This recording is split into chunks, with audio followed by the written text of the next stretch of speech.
Next is convoy effect. अगर मैं बात करता हूं first come first serve scheduling algorithm की, तो वो जितना बेटर अपना एग्जीक्यूशन स्ट्रेटेजी ऑफर करता है कि जो पहले आएगा उसको सीपीयू पहले मिलेगा।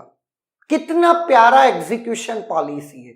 बट एक प्रॉब्लम जो एफसीएफएस में अराइज होती है, that is known as convoy effect.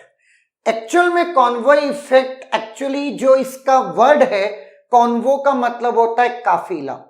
अगर मैं बात करता हूं, दो रूट हैं इस वे में, मान लीजिए आप, अगर यहां से ट्रैफिक पहले स्टार्ट हो गया तो यही वाला ट्रैफिक चलेगा, इस वाले टॉपिक को होल्ड होना पड़ेगा।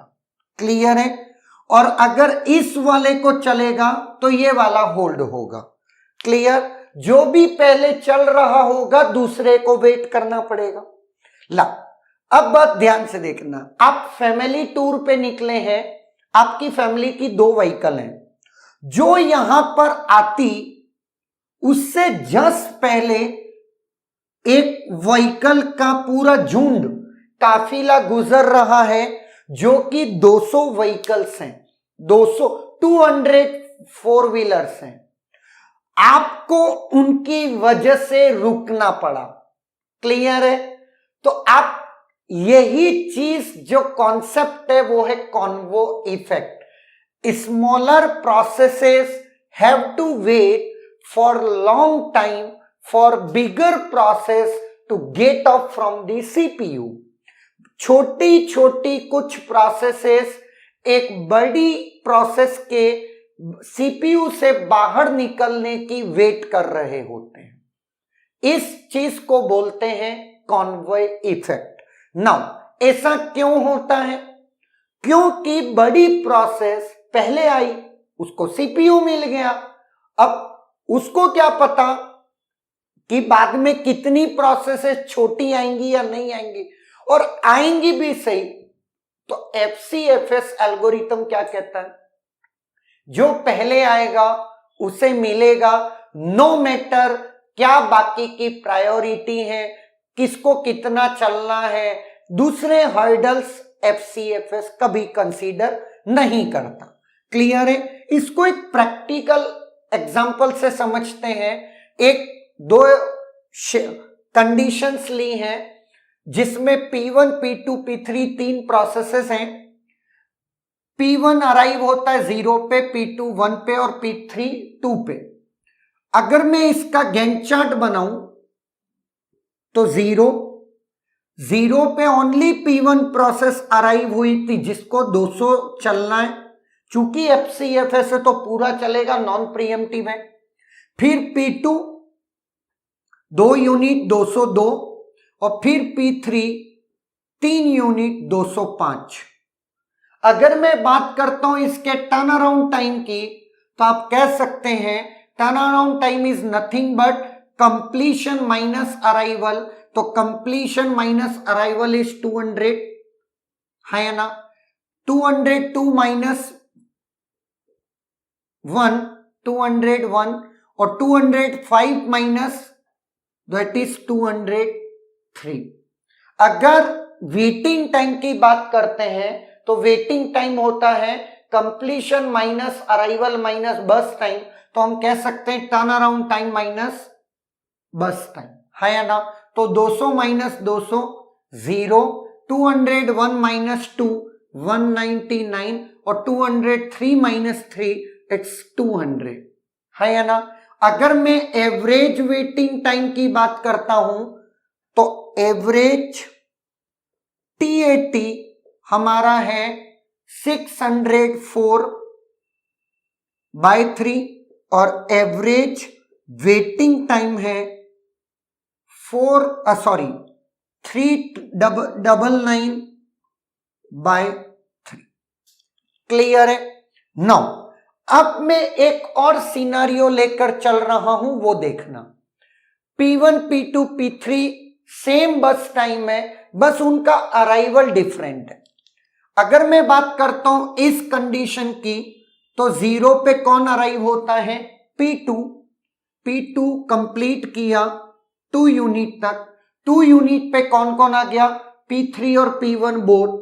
तो P3 पहले आया 5 तक और फिर P1 205 तक।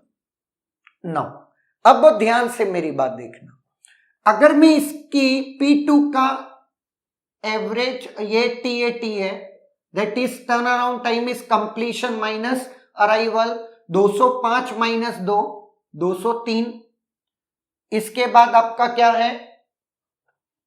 P2 2 माइनस 0 इट्स 2, और आपका P3 5 minus 1 it is 4। Clear? That is turn around time. और अगर मैं वेटिंग टाइम की बात करता हूं, टर्न अराउंड माइनस बस time, 203 minus 200 that is 3, 2 minus 2 it's 0 and 4 minus 3 it is 1। Clear? Average turn around time, what is that? Average turnaround time is 203 plus 2, 205 plus 209 upon 3, and average waiting time that is 4 upon 3। तो एक factor जो CPU scheduling algorithm का है वो average waiting time है। Clear? Now हम कहते हैं कि बेटर सीपीयू शेड्यूलिंग एल्गोरिथम वो होती है जो कि आपको average waiting time minimize offer करे। एफसीएफएस का हर हमेशा से ये रहा है कि FCFS average waiting time maximize करके देता है, अच्छा minimum average waiting time offer नहीं करता एफसीएफएस।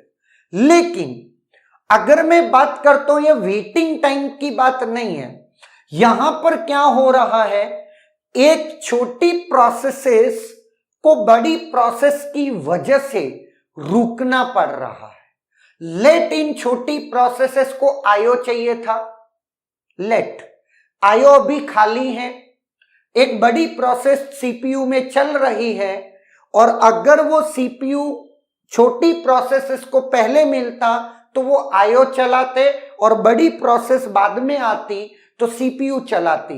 इससे सिस्टम के दोनों ही रिसोर्सेस आईओ और सीपीयू दोनों का बेटर यूटिलाइजेशन होता। लेकिन फर्स्ट वाले केस में सीपीयू में बड़ी प्रोसेस चल रही है, छोटी प्रोसेसेस बेचारी वेटिंग रेडी क्यू में वेट कर रही हैं, इवन दो जो आईओ बाउंड प्रोसेसेस अगर वो थी और आईओ खाली पड़ा है, देन ओनली भी वो क्या नहीं कर पा रही हैं, आईओ एक्सेस नहीं कर पा रही हैं। किस वजह से? एफसीएफएस की पॉलिसी की वजह से, है ना? तो ये जो प्रॉब्लम है इसे बोलते हैं कॉन्वॉय इफेक्ट। नाउ अब आपके दिमाग में ये सवाल आ रहा होगा कि क्या स्टारवेशन है? तो अब मैं आपको एक चीज जो बता देना चाहता हूं वो सुनिएगा। Starvation in terms of processes देखा जाता है। FCFS never suffers with starvation.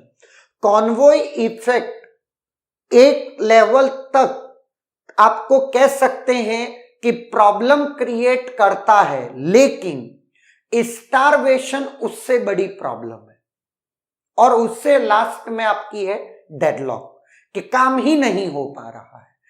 Convoy में भी काम हो रहा है, कुछ प्रोसेसेस को प्रॉब्लम जरूर हो रहा है, लेकिन they are not starved.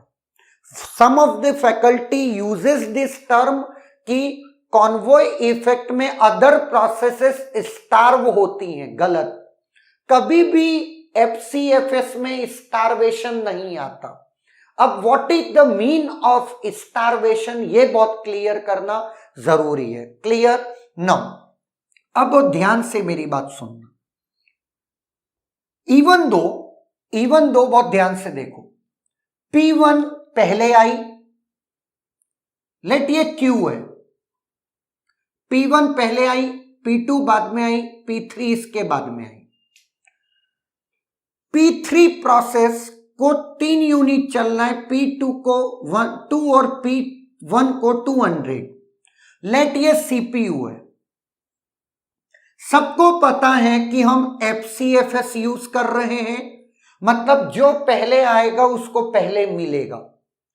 P3 को पता है कि मैं 3rd पोजीशन पे आया हूं। अब वो ध्यान से सुनना, मैं 3rd पोजीशन पे आया हूं, मुझे 3rd में ही मिलेगा।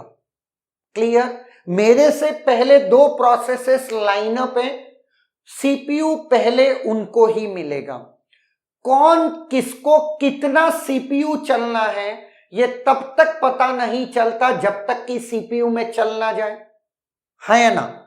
मतलब जो ये बस टाइम है वो आपको सिर्फ क्वेश्चन सॉल्व करने के लिए गिवन होता है, प्रैक्टिकली कभी भी बस टाइम प्रोवाइड ही नहीं हो सकता। दैट्स वाई हम कहते हैं SJF और SRTF फिजिबल नहीं है, क्योंकि बस टाइम आप सिर्फ प्रेडिक्ट कर सकते हो, आप पहले इवेल्युएट नहीं कर सकते। मतलब P3 प्रोसेस को ये पता ही नहीं था कि P1 को चलना कितना था, है ना? चाहे 200 चलना हो चाहे 400 चलना हो, लेकिन एक बात फिक्स है कि P3 3rd नंबर पे चलेगा। चाहे कितनी भी आंधी तूफान आ जाए, कितनी भी सिस्टम प्रोसेसेस आ जाए, लेकिन चलेगा कौन? P3। बात समझ में आई? इसका मतलब ना तो आपने कभी भी किसी को प्रायोरिटी देखा, ना किसी का बस टाइम देखा कि कौन छोटा फ्यूचर में आएगा, डजंट मैटर। जो P3 के बाद में आएगा वो P3 के बाद में ही चलेगा, जो P3 से पहले 2 लोग हैं वो P3 से पहले ही चलेंगे। ये बात तो डिफाइंड हो गई ना। अब कभी भी ऐसा होता है तो ये स्टारवेशन नहीं है, इवन दो P1 और P2 बहुत लेट तक चले, लेकिन P3 को ये जस्ट कंफर्म है कि मेरा 3rd नंबर है। एक और बात जो यहां पर है, कोई भी प्रोसेस सिस्टम में फॉरएवर चलने के लिए तो आई नहीं है, हर एक को लिमिटेड टाइम ऑफ CPU चाहिए। अनलिमिटेड टाइम ऑफ CPU किसी भी प्रोसेस को नहीं चाहिए। इसका मतलब यह डिफाइंड हो जाता है कि जब आपकी waiting in terms of time नहीं, in terms of number of processes जब डिफाइंड हो जाए तो वो कभी भी स्टारवेशन में सफर नहीं करती। तो FCFS में कभी भी स्टारवेशन नहीं आता। यस, कॉन्वॉय इफेक्ट आता जरूर है, जिसमें प्रोसेसेस को ट्रबल होती जरूर है। क्लियर? लेकिन अगर मैं बात करता हूं SJF की, SRTF की, प्रायोरिटी शेड्यूलिंग की, तो वहां पर हायर प्रायोरिटी प्रोसेस अगर आती चली गई तो जो लोअर प्रायोरिटी प्रोसेसेस हैं, पहले बेचारे को 3रा नंबर था, बाद में 5वां नंबर हो गया, बाद में 10वां नंबर हो गया, फिर थोड़ी देर के बाद बोल रहे हो तुमको 50वें नंबर पे एग्जीक्यूट करेंगे, और उसकी वेटिंग धीरे धीरे धीरे धीरे करके एक प्री डिफाइंड नंबर आपने कभी दिया ही नहीं कि आपको ये मिलेगा ही मिलेगा। बात समझ में? ऐसे सर्टेन केसेस को हम बोलते हैं स्टारवेशन। तो FCFS जो वन एंड ओनली एल्गोरिथम है, जो कि कॉन्वॉय इफेक्ट आता है FCFS में, मतलब उस प्रॉब्लम्स में वो सफर करती है, एंड स्टारवेशन कभी भी FCFS में नहीं होता। ये बातें आप ध्यान रखिएगा। FCFS नॉर्मली हम उन जगह पर यूज करते हैं जो आपकी बैकग्राउंड प्रोसेसेस हैं, जिनको टास्क परफॉर्म करना है, जैसा अपन ने CPU शेड्यूलिंग में पढ़ा था, फोरग्राउंड और इंटरेक्टिव प्रोसेस और बैकग्राउंड, जो कि बैकग्राउंड में किसी टास्क को परफॉर्म कर रही है। FCFS इस बात की श्योरिटी देता है कि वंस आप सिस्टम में आए हो, जिस नंबर पे भी आए हो, आपको CPU मिलेगा, 100% मिलेगा, लेट मिलेगा पर मिलेगा। क्लियर है? लेकिन इंटरेक्टिव प्रोसेस में रेस्पॉन्सिवनेस को देखा जाता है, कम से कम एवरेज वेटिंग टाइम रहे, बाकी प्रोसेसेस जल्दी से जल्दी अपने टास्क को कंप्लीट करें। तो ये माना जाता है कि कभी भी छोटी प्रोसेसेस को बड़ी प्रोसेस की वजह से रुकना नहीं चाहिए, क्योंकि बड़ी प्रोसेसेस को पता है कि हम तो लॉन्गर टाइम सीपीयू में जाने वाले हैं, तो हमारी वजह से बाकी को वेट करना पड़ेगा। छोटी प्रोसेसेस को ये दुख होता है कि बड़ी की वजह से रुकना है, लेकिन बड़ी को छोटी की वजह से थोड़ा बहुत रुकना हो, क्या फर्क पड़ता है? कोई नहीं, है ना। That is all about convoy effect and starvation about FCFS scheduling algorithm. Is there any doubt?